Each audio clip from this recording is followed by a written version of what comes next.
Welcome to all BSc Part 3 Statistics students. सुस्वागतम. मित्रो, गेल्या लेक्चरमध्ये आपण डिझाइन ऑफ एक्सपेरिमेंट्स या पेपरचा अभ्यासक्रम जो आहे, सिलेबस जो आहे तो आपण पाहिला. या पेपरमध्ये आपल्याला काय काय शिकायचं या टर्ममध्ये, एकूण किती युनिट्स आहेत, त्यातले कुठले कुठले टर्म्स आहेत, याविषयीची माहिती जी आहे ते आपण यापूर्वीच्या लेक्चरमध्ये पाहिलं. आज आपण प्रत्यक्षामध्ये फर्स्ट युनिट जो आहे सिंपल डिझाईन्स ऑफ एक्सपेरिमेंट्स त्याला सुरुवात करणार आहोत. सुरुवातीला आपण इंट्रोडक्शन पाहूया. कोणत्याही क्षेत्रामध्ये संशोधन करणं म्हणजे काय असतं. इन्व्हेस्टिगेटर जो असतो, संशोधक जो असतो, ते करत असताना त्याचे ऑब्जेक्ट्स काय असतात, काहीतरी एक नवीन शोध लावणं किंवा आहे त्या दोन गोष्टींमध्ये तुलना करणं हे त्याचे ऑब्जेक्ट्स असू शकतात. Experiments are conducted by investigators in all fields of study, either to study something about a particular process or to compare the effects of several conditions on some phenomena. The general procedure in scientific research is to formulate hypotheses and then verify them directly or by their consequences.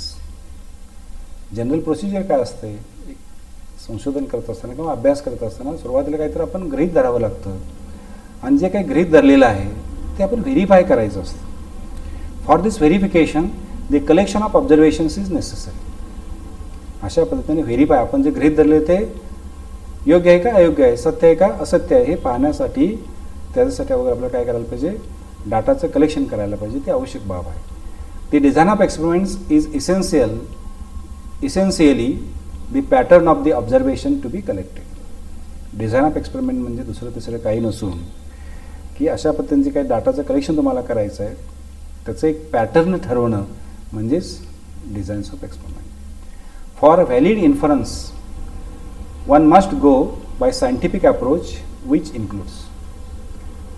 योग्य निष्कर्ष काढण्यासाठी scientific approach जे आहे ते आपण follow केलं पाहिजे, ज्याच्यामध्ये खालील गोष्टी समाविष्ट आहेत.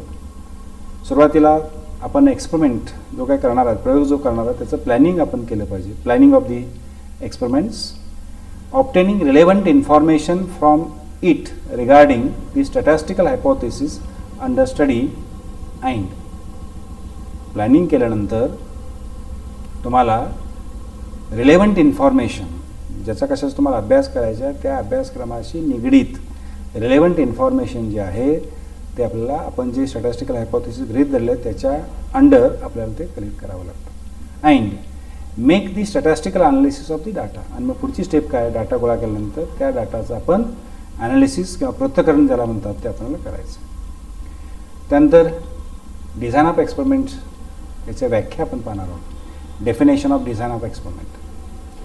दी design of experiments can be defined as the process of planning the experiment to collect the appropriate data which may be analysed by the statistical methods resulting in valid and objective conclusions, or the logical construction of the experiment in which the degree of uncertainty with which inference is drawn may be well defined.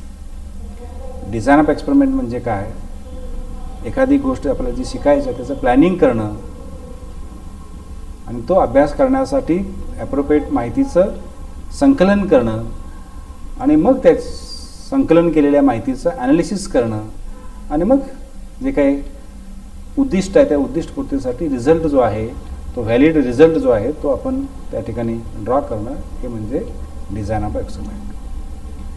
त्यानंतर various terms used in the design of experiments. Design of एक्सपेरिमेंटमध्ये कोणकोणत्या terms आपण वापरतो. उदाहरणार्थ experiment. An experiment is means of getting an answer to the question that the experimenter has in mind. Experiment म्हणजे काय, की जो कोणता तुमच्या मनामध्ये प्रश्न आहे संशोधकाच्या, त्या प्रश्नाला उत्तर शोधणं आणि ते उत्तर शोधण्याचं जे काय माध्यम आहे त्या माध्यमाला काय म्हणतात, एक्सपेरिमेंट असतात. अँड एक्सपेरिमेंट इज मीन्स म्हणजे माध्यम of getting an answer to the question that the experimenter म्हणजे investigator has in mind. Or हेच वेगळ्या भाषेमध्ये सांगता येईल, an experiment is an act or operation undertaken in order to discover some unknown principles or to test suggested or known truth. Experiment म्हणजे तो एक act आहे, तो एक प्रयोग आहे किंवा एक क्रिया आहे, अंडर विच जी ॲक्ट किंवा जी क्रिया परफॉर्म केल्यानंतर आपल्याला काहीतरी अननोन तत्व जे आहे त्याचा शोध आपल्याला लागू शकतो, किंवा ज्या काही गोष्टी आपण ठरवल्या आहेत त्याचं टेस्टिंग आपण करू शकता, किंवा प्रयोग केल्यानंतर एक्सपेरिमेंट केल्यानंतर तुम्हाला सत्य जे काय आहे ते डाटामध्ये दिलेलं आहे तुम्हाला माहीत होऊ शकतं. फॉर एक्झाम्पल, उदाहरणार्थ, for obtaining an average IQ intelligent quotient म्हणजे एखाद्या व्यक्तीची बुद्धिमत्ता जर आपल्याला काढायची असेल, we measure the IQs of given persons. तर मग आपल्याला काय करायला लागेल, ज्या काही ग्रुप ऑफ पीपल्स असतील, व्यक्ती असतील, त्यांचा IQ आपल्याला मोजावं लागेल. This process is the experiment for our problem. Group of पीपलचं तुम्ही IQ मोजून त्याचा ॲव्हरेज IQ काढणं, याला तुम्ही प्रयोग म्हणू शकता किंवा एक्सपेरिमेंट म्हणू शकता. The experiments can be classified into 2 categories. एक्सपेरिमेंटचे 2 कॅटेगरीमध्ये वर्गीकरण करता येईल, ॲब्सोल्यूट एक्सपेरिमेंट्स आणि कंपॅरेटिव्ह एक्सपेरिमेंट्स. आता त्यापैकी ॲब्सोल्यूट एक्सपेरिमेंट म्हणजे काय? Absolute experiments consists in determining a particular characteristic for a specified population. विशिष्ट अशा पॉप्युलेशनसाठी एका विशिष्ट अशा कॅरेक्टरिस्टिक्सचा अभ्यास करणं हे त्या ॲब्सोल्यूट एक्सपेरिमेंटचं वैशिष्ट्य असू शकतं. फॉर एक्झाम्पल, उदाहरणार्थ मगाचंच उदाहरण, obtaining average IQ of students in a certain college, calculate correlation coefficient between 2 characteristics. एखाद्या कॉलेजमधील विद्यार्थ्यांची बुद्धिमत्ता IQ टेस्ट करणं त्याला ॲब्सोल्यूट एक्सपेरिमेंट म्हणू शकता, किंवा जे काही 2 कॅरेक्टरिस्टिक्सचा तुम्ही अभ्यास करणार आहे त्यांच्यामध्ये कोरिलेशन शोधणं याला तुम्ही काय म्हणू शकता, ॲब्सोल्यूट एक्सपेरिमेंट म्हणू शकता. आता त्याच्यापुढे comparative experiments. The comparative experiments is an experiment in which 2 or more objects म्हणजेच treatments are compared to their effects.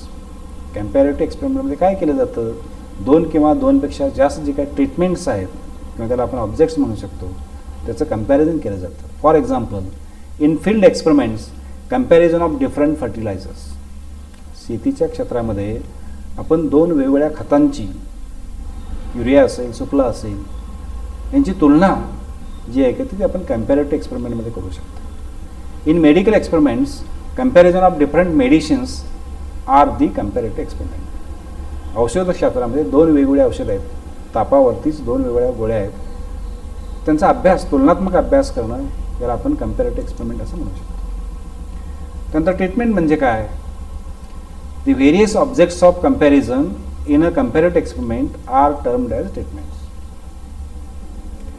वेगळे जे काय ऑब्जेक्ट्स आहेत कंपॅरेटिव्ह एक्सपेरिमेंटमध्ये तुलना करण्यासाठी तुम्ही ठरवता त्यांना आपण ट्रीटमेंट असं म्हणू शकता. उदाहरणार्थ मगाशी सांगितल्यानुसार फील्ड एक्सपेरिमेंटमध्ये वेगवेगळी खतं हे ट्रीटमेंट झाले.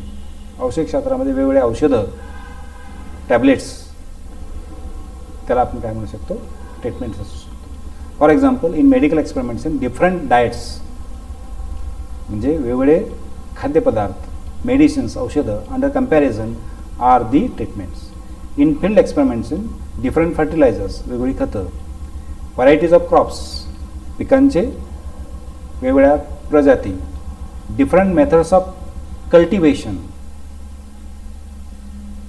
शेती करण्याच्या वेगवेगळ्या पद्धती याला आपण काय म्हणू शकता, ट्रीटमेंट्स असं म्हणू शकता.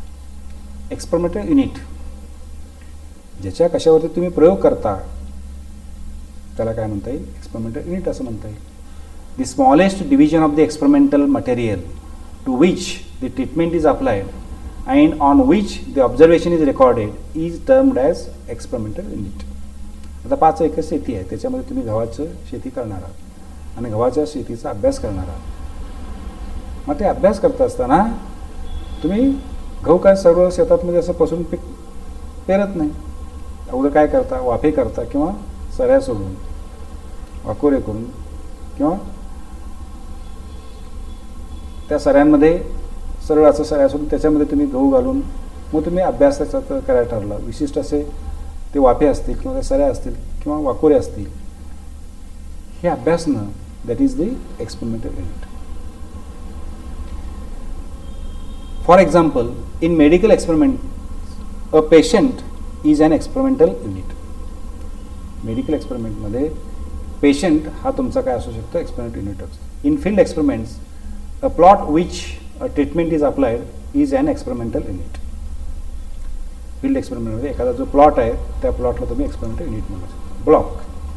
While performing the experiments, most of the times whole experimental material is divided into relatively homogeneous subgroups or strata. These subgroups, which are more homogeneous amongst themselves, are known as blocks. Field एक्सपेरिमेंटमध्ये असू द्या, इतर कुठल्याही एक्सपेरिमेंटमध्ये असू द्या, अभ्यास करत असताना मूळ जे काही एक्सपेरिमेंटल एरिया असेल तो हेट्रोजिनियस असला की तो तुम्ही काय करता, होमोजिनियस ग्रुप्समध्ये डिव्हाइड करता. त्याला आपण स्ट्रॅटा असं म्हणतो आणि यालाच तुम्ही ब्लॉक्स असं म्हणू शकता. Yield.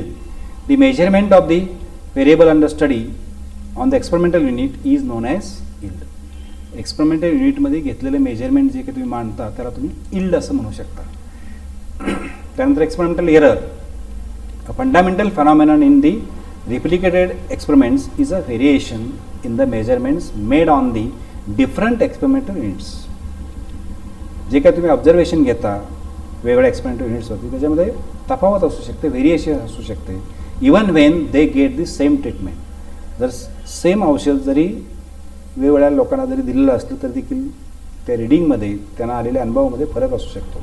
A part of this variation is a systematic and can be explained, whereas the remainder is to be taken to be of a random variable.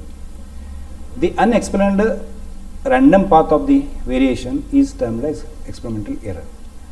ज्या काही गोष्टी व्हेरिएशन ते सिस्टमॅटिक पॅटर्नमध्ये तुम्ही एक्सप्लेन करू शकत असाल तर त्याला एक्सपेरिमेंटल एरर असं म्हणत नाही. परंतु ज्या काही गोष्टी तुम्हाला सांगता येत नाहीत नेमकं त्याची कारणं, अशा गोष्टीला तुम्ही काय म्हणू शकता, एक्सपेरिमेंटल एरर असं म्हणू शकता.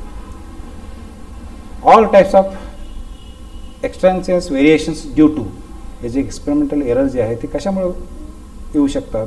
इनहरंट variability in the experimental units.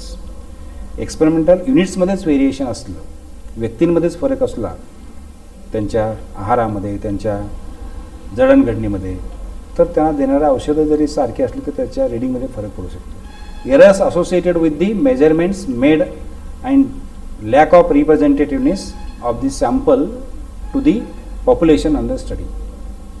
Reading घेत असताना सुद्धा काही वेळेला चुका होऊ शकतात आणि घेतलेली माहिती ही सुद्धा तुम्ही व्यवस्थित प्रेझेंट केला नाही, मांडला नाही, तर त्याच्यामध्ये सुद्धा एरर निर्माण होऊ शकतो.